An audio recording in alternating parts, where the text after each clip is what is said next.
Le Palais de la Culture d'Abidjan rouvre ses portes. Une cérémonie en présence du ministre de la Culture, Maurice Bandama. Coup de filet du Centre de coordination des décisions opérationnelles de Bouaké. Des voleurs de motocycles ont été appréhendés récemment. Enfin, au Pérou, faute de moyens, des familles vivent dans des cimetières s'exposant à des risques sanitaires. Voilà pour le sommaire. Bonsoir à tous et bienvenue. Je vous le disais, le Palais de la Culture d'Abidjan rouvre ses portes après 2 ans de réhabilitation et de rénovation. Lors de la cérémonie de réouverture, le ministre de la Culture et de la Francophonie, Maurice Bandama, a annoncé le démarrage effectif des manifestations socio-culturelles dans l'édifice. Après 2 années de fermeture, le Palais de la Culture ouvre enfin ses portes au public. Une cérémonie d'ouverture, signe du démarrage des activités culturelles dans des salles rénovées avec du matériel technique de pointe. Désormais, rentabilité et rigueur dans la gestion sont les nouveaux défis du directeur général. Les salles que nous avons, avec le matériel que nous avons dedans, par exemple la Soulouga, elle aura dû coûter au moins 15 millions. Le ministre a souhaité que les prix soient compétitifs et que les rapports soient les meilleurs. Ce sont les promoteurs de spectacles qui font des spectacles, ce ne sont pas les artistes. Je pense que l'ouverture du Palais de la Culture est pour nous une aubaine. Fini la gratuité de la location des salles au Palais de la Culture, a indiqué le ministre Bandama Kwaku Maurice.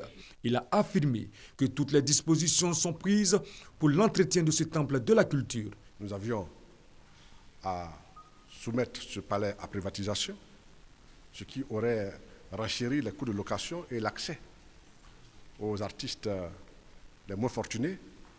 Mais le Premier ministre et le Président de la République ont accepté que nous puissions continuer la gestion administrative, je dirais publique, mais avec des soucis de rentabilité.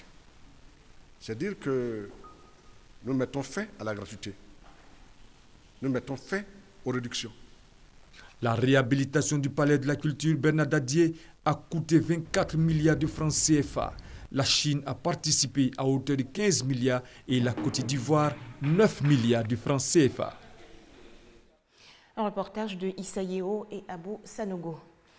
Culture toujours avec cette dédicace de l'œuvre. Culture toujours avec cette œuvre pour amener la jeunesse de Côte d'Ivoire à un changement de mentalité et à un changement de comportement. Le désert danse a été dédicacé récemment à Bouaké, dans la région de Bouaké. L'auteur Jérémy Sadia incite la jeunesse au travail. Le cercle des écrivains s'agrandit.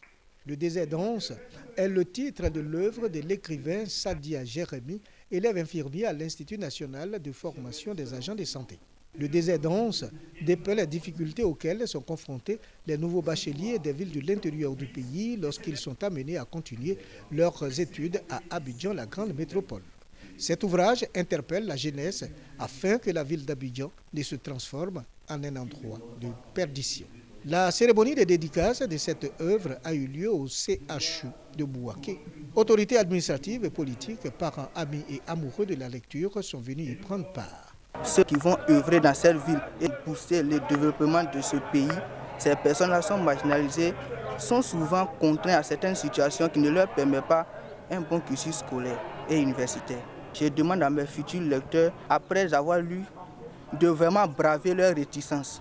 On peut réussir partout, notre destinée se trouve partout et non pas seulement dans les villes. Juste pour leur dire que les zones rurales et l'immigration, cela n'a aucun sens.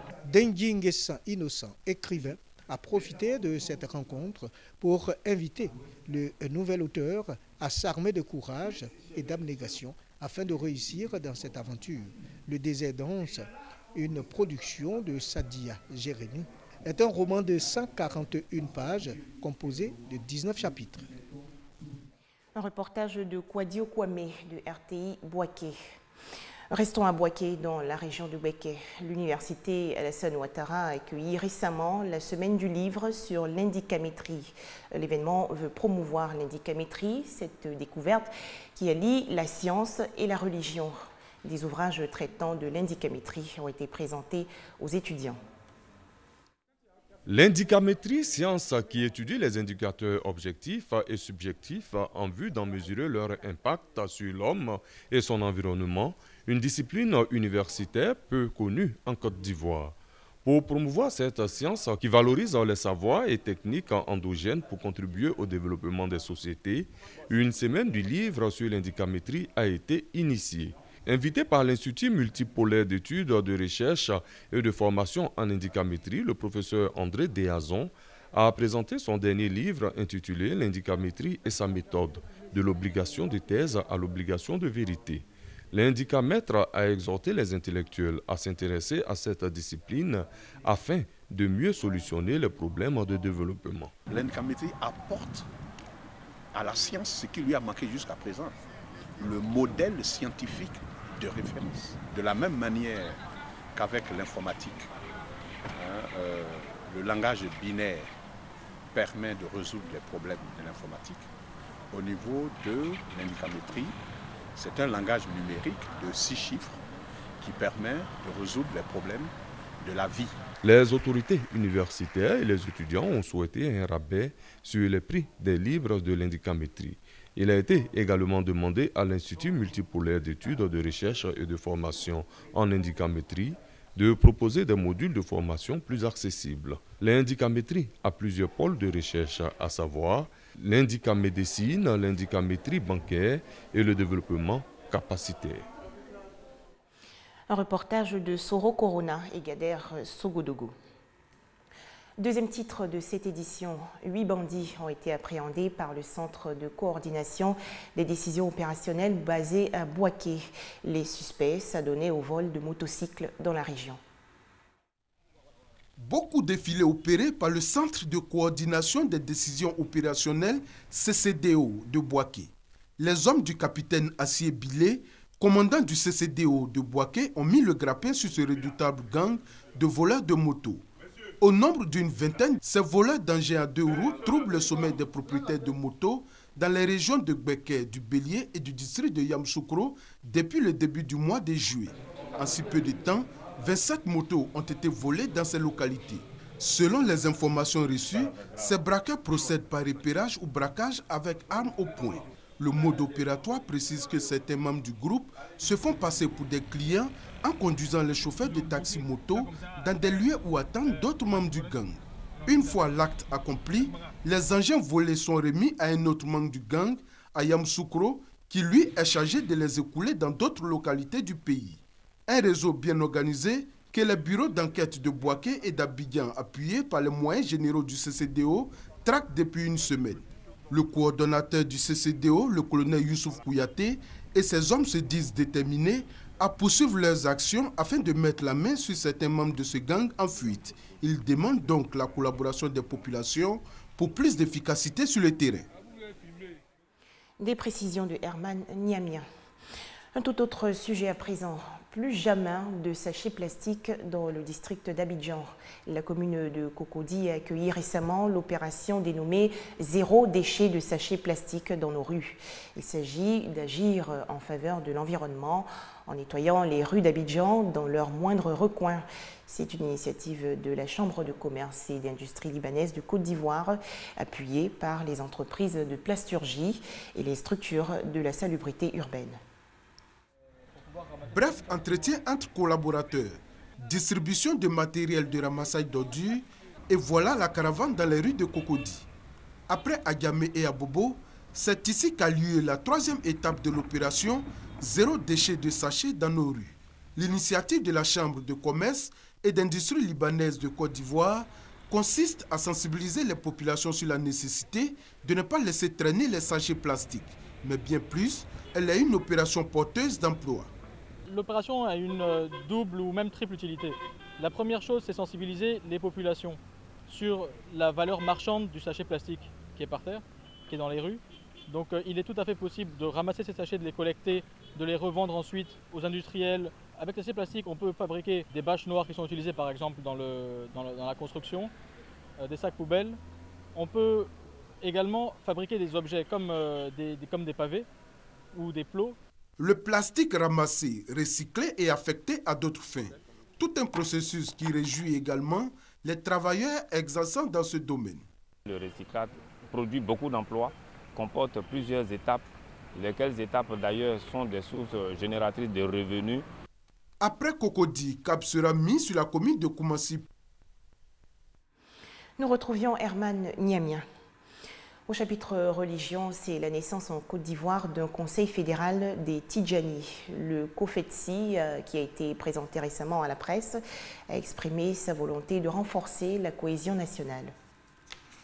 COFETSI, entendez Conseil fédéral des Tidjani en Côte d'Ivoire.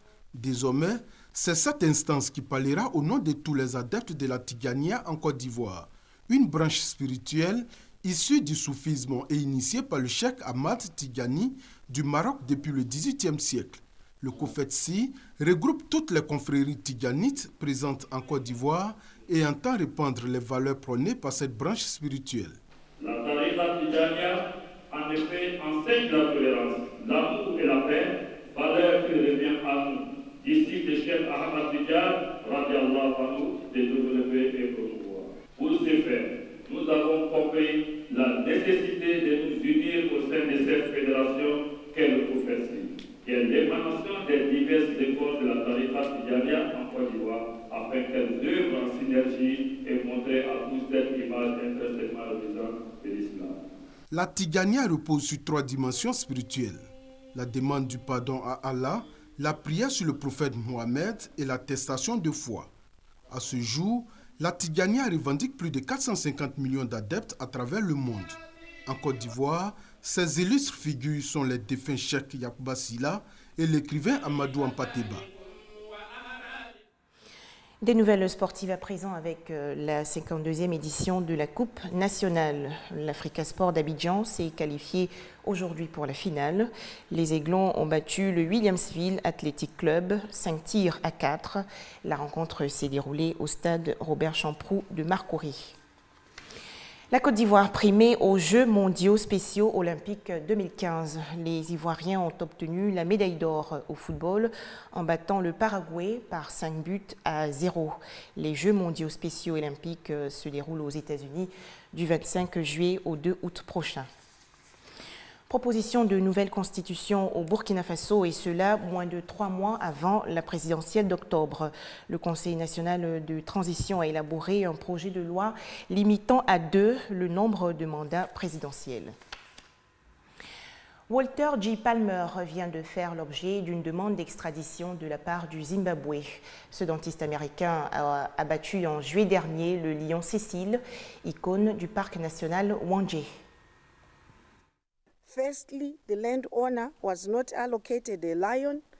Premièrement, le propriétaire des terres n'avait pas de lion attribué dans son quota de chasse pour l'année 2015. Deuxièmement, l'arc et les flèches ont été utilisés dans le but de masquer la chasse illégale, pour ne pas alerter les gardes forestiers en patrouille. Le chasseur professionnel, le client ainsi que le propriétaire des terres sont de ce fait tous impliqués dans le braconnage du lion.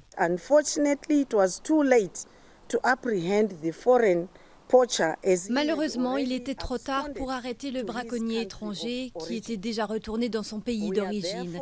C'est pourquoi nous demandons aux autorités responsables d'extrader le chasseur au Zimbabwe pour qu'il puisse rendre compte de ses actes devant la justice.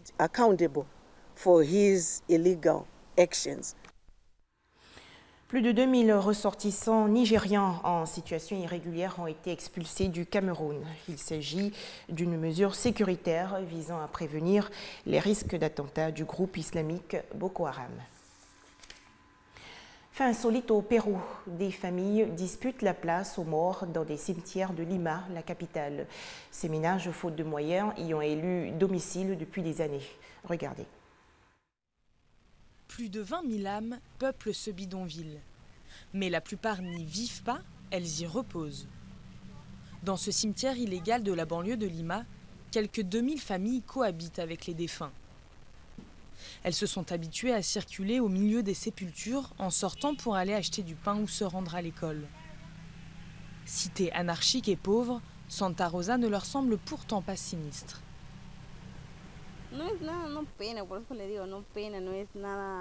Ce n'est pas hanté, ce n'est pas lugubre, c'est normal.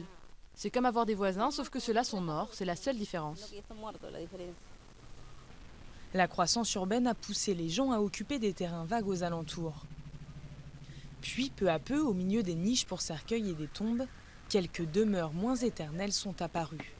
Les autorités ont tenté de fermer le cimetière, mais ne savent pas quoi faire de ses habitants, vivants ou morts. Les cercueils qui ne sont pas mis en terre représentent un risque pour la santé. Malgré ça et l'odeur, les résidents se sentent ici chez eux.